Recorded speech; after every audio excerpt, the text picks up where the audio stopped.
বসো, আমি আসতেছি। আচ্ছা দাদা গেলে কই বুঝলাম না, কোকড়ে কই গেলে আমাকে বয় থুইয়া? চলুন তো যাই দেখি।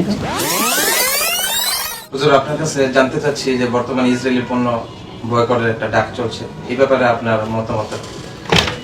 ইসরায়েলি আসসালামু আলাইকুম। ওয়ালাইকুম আসসালাম। খবর কি? আলহামদুলিল্লাহ ভালো। প্রয়োজন একটা হাদিয়া নিয়ে আসলাম। কোকা-কোলা নিয়ে আসছো? জি। অনেক অনেক ধন্যবাদ তোমার, এটা আমি খুব খুঁজতেছিলাম। তোমাকে কি বলে যে ধন্যবাদ দেবো, অনেক শুকরিয়া। তোমরা একটু বসো, আমি আসতেছি।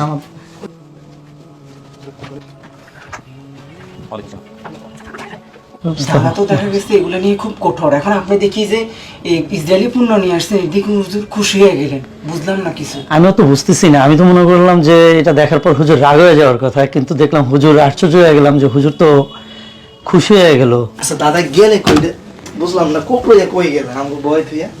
চলুন তো যাই দেখি। আর তো ভাই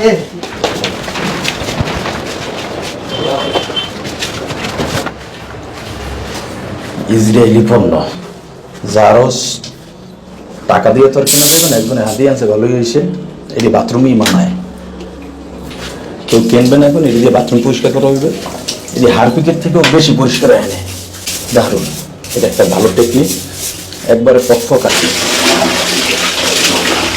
ইসরায়েলি পণ্য বাথরুম ধুইয়া হন ধন্য। কি আলহামদুলিল্লাহ, তোমরা একটু অবাক হইছো না যে এটা দিয়ে কি করলাম। সজীবের তো মাইক দেওয়া দরকার ছিল আমার জন্য, কোন সাহসে এই পেপসি নিয়েছে, কি জানো, কোকা-কোলা নিয়েছে। ওই একই কথা, দুইটাই একই। মূলত এটা দিয়ে বাথরুম পরিষ্কার করছি।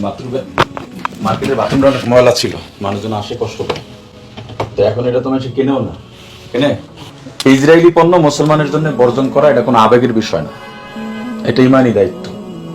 কারণ বছরের পর বছর, যুগের পর যুগ তারা আমাদের প্রথম কিবলা বাইতুল মুকাদ্দাসের অধিবাসীরা তথা ফিলিস্তিনের মুসলমানদের উপরে অত্যাচার চালাচ্ছে, শিশুদের হত্যা করছে, বৃদ্ধদের হত্যা করছে, এমনকি হাসপাতালেও তারা বোমা নিক্ষেপ করে শত শত নারী শিশু শহীদ করেছে।